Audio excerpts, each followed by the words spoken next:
Olá, pessoal. A gente vai estar trabalhando com vocês aí de uma maneira bacana, tá? Por videoaulas. Sou o professor Mariton Aires e vou estar com vocês aí na disciplina de Física, tá certo? Como vocês já sabiam. Pessoal, vou estar dando sequência no conteúdo a partir da introdução à hidrostática, tá bem? Acompanhando aí, dando sequência no material de vocês, vocês podem me acompanhar, tá certo? Eu vou seguir essa metodologia aqui e aí a gente vai se adaptando de acordo com as necessidades, tá bom? Então, carga elétrica é o tópico que está dentro da parte de introdução à hidrostática.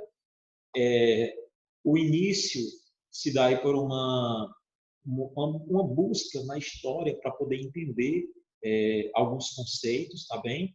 Há um aprofundamento histórico que, na verdade, nem se aprofunda tanto, é apenas superficialmente para a gente entender como que se deu aí esse estudo da carga elétrica, tá certo? A gente pode observar aí que vem desde Tales de Mileto, lá da Grécia Antiga, onde ele observou aí o âmbar, que é uma resina vegetal, tá certo? Essa resina, ela quando se solidifica, ele atritou ela e percebeu que ela tinha capacidade de atrair alguns objetos leves, tá certo? O que é que acontece, pessoal? É interessante a gente observar que esse fenômeno de eletricidade aí, ele mais ou menos cerca de 2.000 anos depois que ele despertou curiosidade aí e interesse por alguns outros cientistas, tá bem?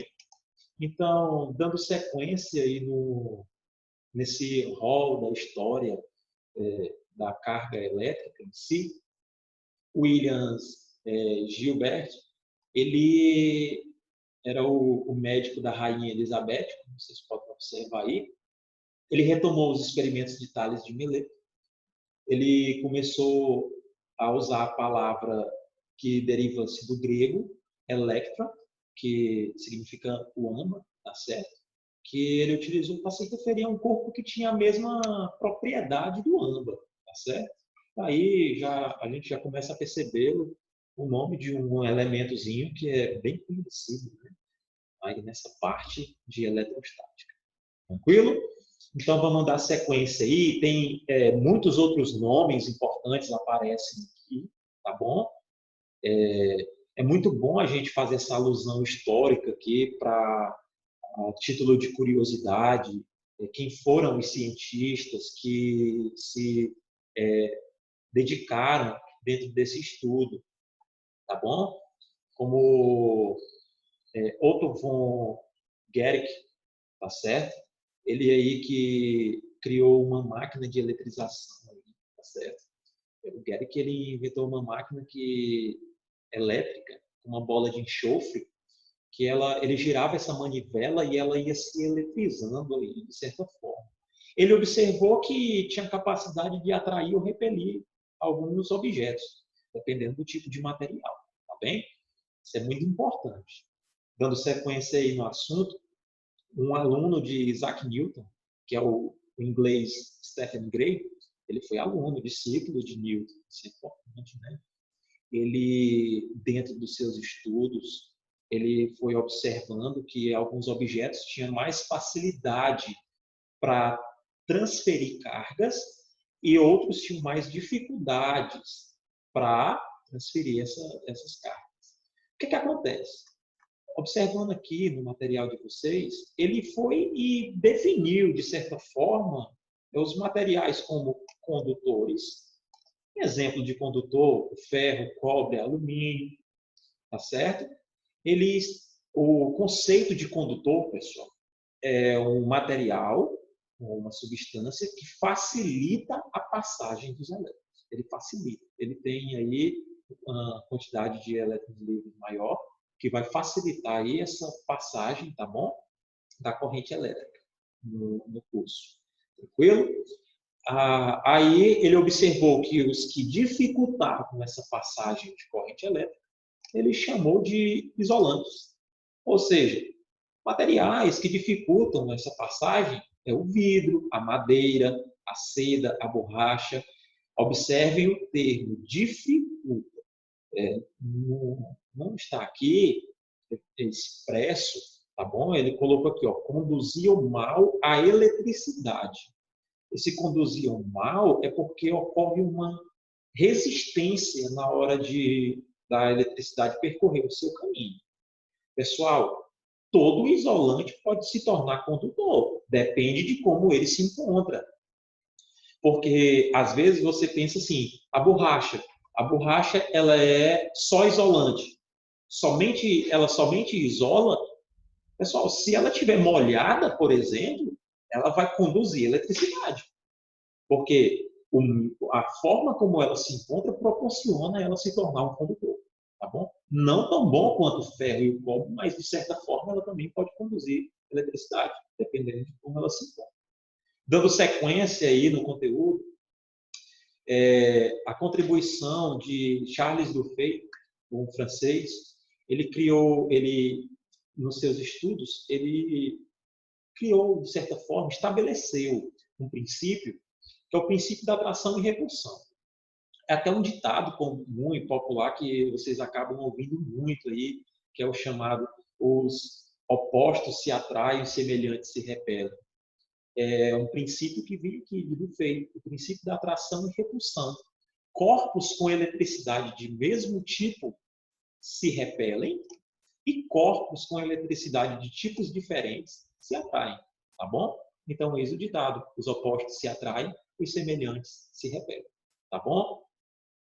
Aí, pessoal, para a gente dar sequência no nosso conteúdo, é necessário a gente fazer uma viagem lá no mundo da química, tá certo? No que diz respeito ao átomo.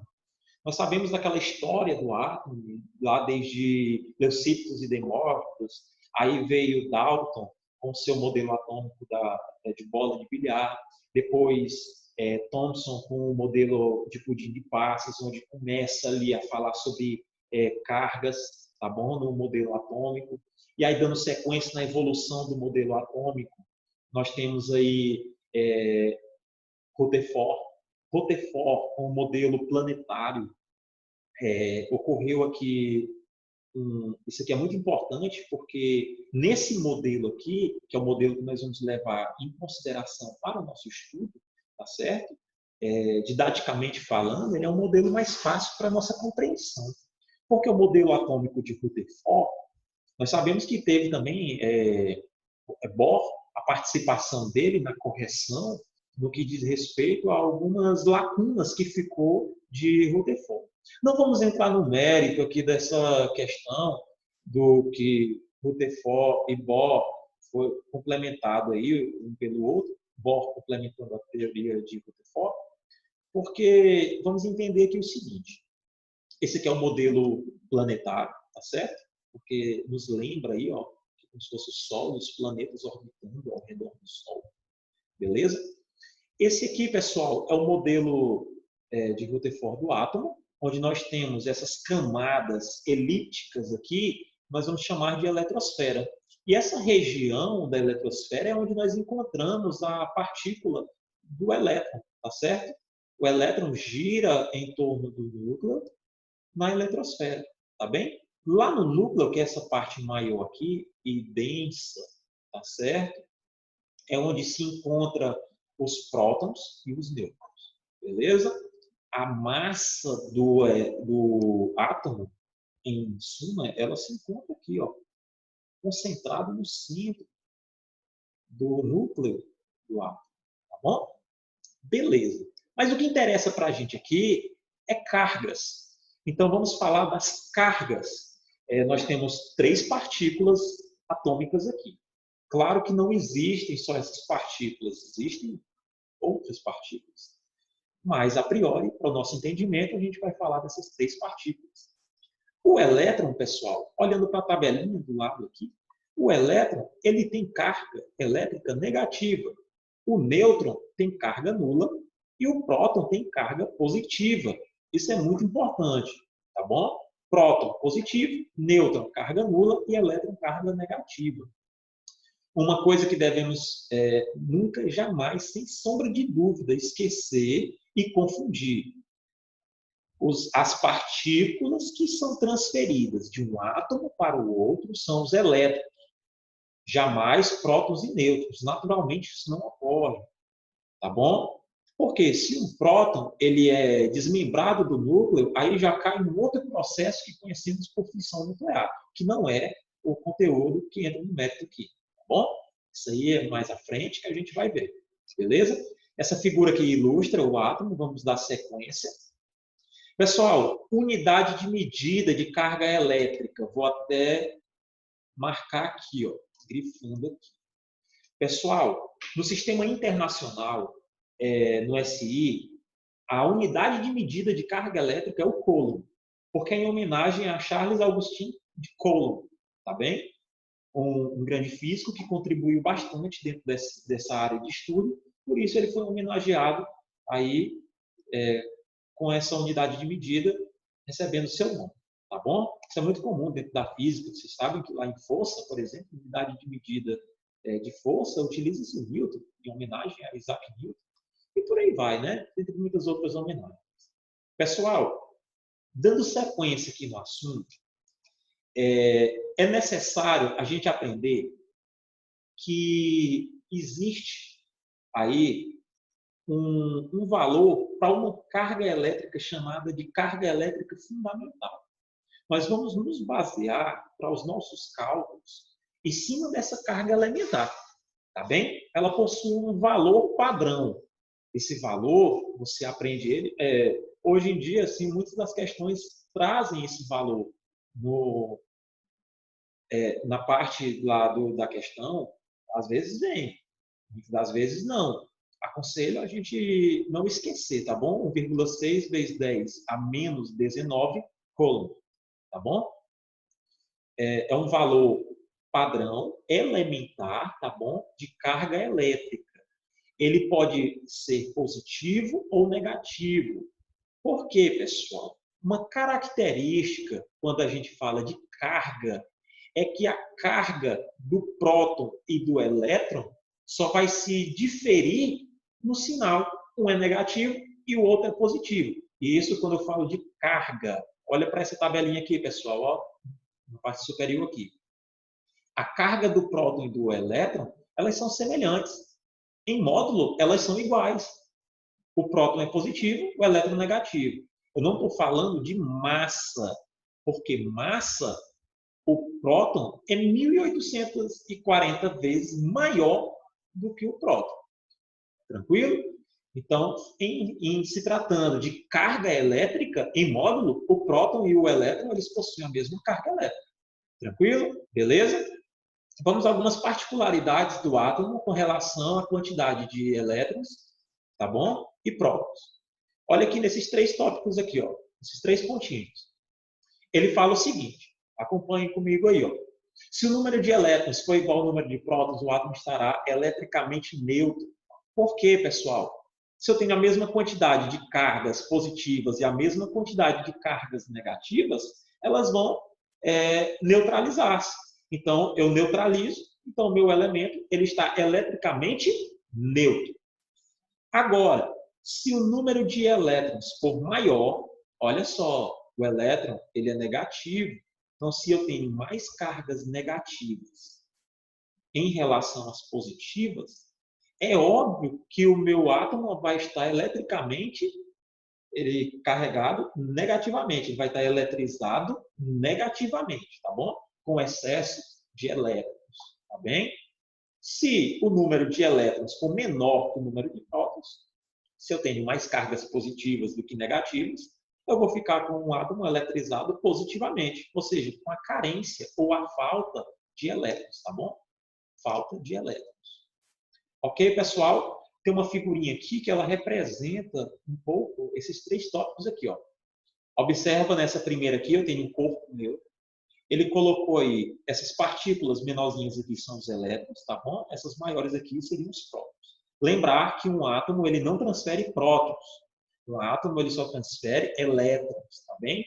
Essa transferência de carga é dada pelo salto e pela transferência de elétrons. Tranquilo? Prótons não. Prótons eles ficam lá fixos no núcleo, tá bom? Eles não vão ser transferidos. Então, olha só. O corpo eletrizado positivamente significa que ele está perdendo elétrons. Se ele perde elétrons, ele vai ficar eletrizado positivamente. Quando ele ganha elétrons, quando ele começa a receber, olha que o fornecimento de elétrons, ele vai ficar carregado, eletrizado negativamente. Tranquilo? Essa é uma figura que ilustra bem esses 3 pontos aqui que a gente acabou de ver. Tranquilo? Vamos para o próximo tópico aí. Princípio da conservação da carga elétrica. Isso aqui é importante, pessoal. Porque o que acontece? É até interessante a gente fazer uma alusão à termologia. Quando colocamos 2 corpos, não sei, vocês devem lembrar quando a gente estudou que eu coloco um corpo com uma temperatura, uma certa temperatura, e outro corpo isolado do meio, ele vai ocorrer a transferência de energia, de calor, só fazendo uma alusão, abrindo parênteses aqui, tá? Para a gente poder entender esse daqui. Eles tendiam a chegar ao equilíbrio térmico, porém, a somatório das temperaturas iniciais antes do equilíbrio térmico vai ser igual à soma das temperaturas depois do equilíbrio térmico. Se eu tinha, por exemplo, um corpo com 20 graus Celsius e outro objeto com 30 graus Celsius, eu vou somar ali, eu vou pegar, fazer uma média das 2 temperaturas, vou pegar lá e vou fazer 20 mais 30 vai dar 50 dividido por 2, 25. Cada um vai ficar com 25 graus. 25 mais 25, o somatório dá 50. 30 mais 20, o somatório também dá 50. Professor, você está confundindo a minha cabeça. Meu Deus do céu, não estou conseguindo entender. Então vamos voltar para cá. Princípio da conservação da carga elétrica. Eu fiz essa alusão, por quê? O que acontece? O vestibular hoje ele gosta muito de misturar um conteúdo com o outro. Então é importante você conseguir fazer essa mistura, essa percepção das teorias também, porque às vezes são semelhantes. Então, quando a gente olha aqui, quando eu consigo colocar 2 ou mais cargas isoladas em um sistema fechado, observa que essa linha pontilhada, olha para a figura aqui, ó, essa figurinha aqui desse lado aqui. Tem uma linha pontilhada que representa uma fronteira do sistema. O sistema é onde eu coloco as minhas cargas lá, tá certo? Se eu isolo elas do meio, o que acontece? Elas vão estar eletricamente isoladas, então eu vou poder aplicar o princípio da conservação das cargas. Olha aqui, em um sistema eletricamente isolado, a soma algébrica das cargas elétricas permanece inconstante. Olha só, as cargas na situação inicial aqui nessa figurinha do canto superior, tá bem? Direito, vocês podem observar que eu tenho QA e QB, carga A, carga B. Vai ocorrer, dependendo de como sejam essas cargas aqui, a transferência de elétrons aqui, tá bem? A fim de ocorrer um equilíbrio eletrostático aí, um equilíbrio, tá bom, entre elas. O que acontece? Essas novas cargas aqui, o somatório delas, tanto da situação inicial como da situação final, tem que ser igual. Por isso que eu citei aquele exemplo lá da termologia, tá? Que a gente estudou das trocas de calor, tá bom? É bem semelhante, tá certo? E aí o tópico seguinte, pessoal, caso fiquem dúvidas, eu sei que geram dúvidas, o ideal seria não ter dúvidas, mas quem não tem dúvidas? Nós, professores, temos dúvidas, porque vocês não teriam também, né? Faz parte. Mas, lá na sala virtual, quando vocês estiverem resolvendo os exercícios, que tiverem dúvidas, podem comunicar ao professor, que eu estou 100% à disposição para estar auxiliando vocês. São exercícios simples, tá bem? Esses exercícios aqui que envolvem o princípio da conservação das cargas, certo? Tão quanto esse daqui, ó, esse tópico de quantização da carga elétrica. Olha só, quando a gente fala quantização, pessoal, o termo quantização eu vou calcular a quantidade de carga, tá certo? Então, olha só, essa formulazinha aqui, ó, o Q, esse Q representa a carga, tá bom? A quantidade de carga elétrica, tá bom? Que é dada em coulomb. Esse N é o número, por exemplo, eu tenho 10, 20, 30 elementares, não sei, vai depender. Observa aqui que o N é um número que ele vai de 1 até o infinito. Tranquilo? Beleza? E o E, esse Ezinho aqui, é o elementar. É o mais ou menos 1,6 vezes 10 a menos 19 coulomb. Certo? Porque mais ou menos, professor, lembra, pode ser uma carga positiva ou negativa, próton ou elétron. Tá bem? Dizemos então que a carga elétrica é uma grandeza quantizada. Nós podemos calcular a quantidade de cargas elétricas. Beleza? Vamos dar sequência aqui. Tá bom? Olha aqui uma coisa interessante aqui, ó, pessoal. Condutores, isolantes e semicondutores. Tá bem? Quando nós falamos de condutores, eu falei para vocês que condutores são meios que facilitam a passagem da corrente elétrica, tá certo? Por que eles facilitam a passagem da corrente elétrica? Tá bem? Eles facilitam porque, olha só, vamos pegar como exemplo o átomo de um metal. O próprio texto ele deixa bem claro isso aqui para a gente. Nos átomos de um metal, os elétrons mais afastados do núcleo, aqueles da camada mais externa da eletrosfera, são fracamente atraídos pelo núcleo. E por isso, e por esse motivo, podem migrar para a eletrosfera de um átomo vizinho, certo? Esse elétron, ou esses elétrons, são denominados de elétrons livres. Esses elétrons livres, eles têm facilidade para ir para o vizinho, entendeu? Então, essa facilidade que o elétron tem de saltar de um átomo para o outro, de sair do seu átomo para o átomo vizinho, é que torna o material um condutor, tá bom? Então, a palavra-chave para o condutor é que eles facilitam a passagem da corrente elétrica, tá bom? Quando a gente vai falar de isolantes é porque eles oferecem uma resistência na transição da corrente elétrica. Olhando para o texto aqui, ó, fazendo uma leitura rápida aqui, os materiais isolantes elétricos, ao contrário dos metais, têm pouco ou nenhum elétron livre na banda de condução. Ou seja, aqueles elétrons livres que facilmente saltavam do vizinho para o outro, aqui nos isolantes vai ter pouco ou nenhum. É muito importante isso aqui, ó, esse termo, pouco ou nenhum.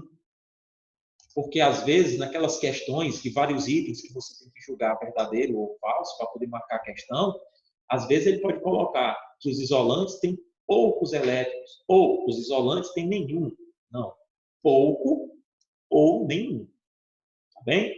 Isso é muito importante. Daí vem, por exemplo, o vidro, a resina, a lã, seda, borracha, madeira seca, tá certo?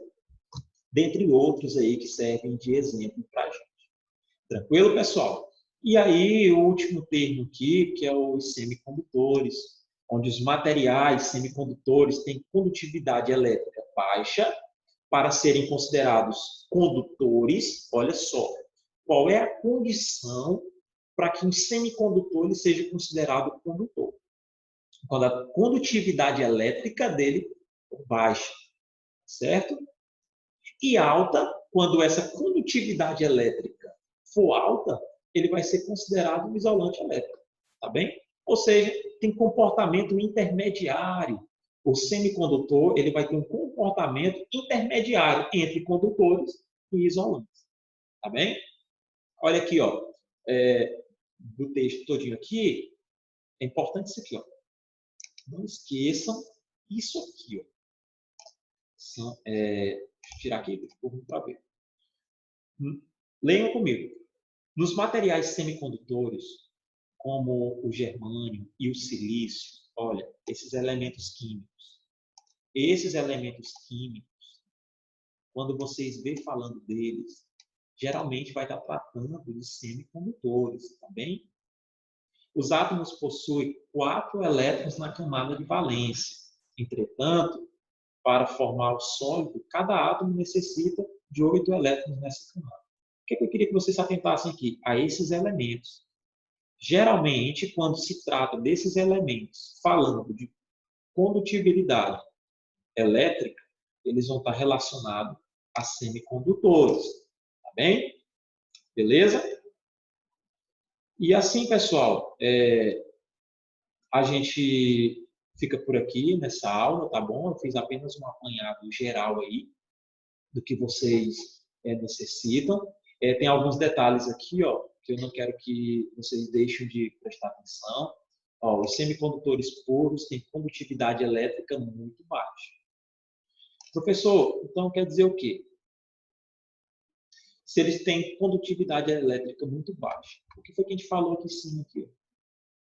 Quando ele tem condutividade elétrica baixa, ele vai se comportar como condutores. Tá certo? Ele vai ter um comportamento de condutor. Por isso, usa-se o processo denominado dopagem, o doping, do semicondutor, que consiste em inserir um átomo estranho, tá certo? Com um número diferente de elétrons na camada de valência, na rede cristalina do semicondutor, criando assim portadores de corrente que aumentam a condutividade do material. Tranquilo? Beleza? É apenas mais um tópico a ser comentado, tá bem? Resolvam os exercícios, trabalhem os exercícios. Esse aqui é um assunto bem simples, até porque é apenas uma parte introdutória da eletrostática, tá bem? No decorrer das aulas, a gente vai aprofundando um pouco mais o conhecimento dentro da eletrostática. E tirem suas dúvidas, não guardem dúvidas. Lá na sala online eu vou estar disponível, eu vou estar 100% à disposição para estar sanando as dúvidas de vocês, tá bem? E no mais é isso aqui, fiquem com Deus, bons estudos, se dediquem, ainda mais nesse tempo que a gente precisa de uma concentração maior, uma dedicação maior, tá bom? Um abraço, fiquem com Deus, pessoal.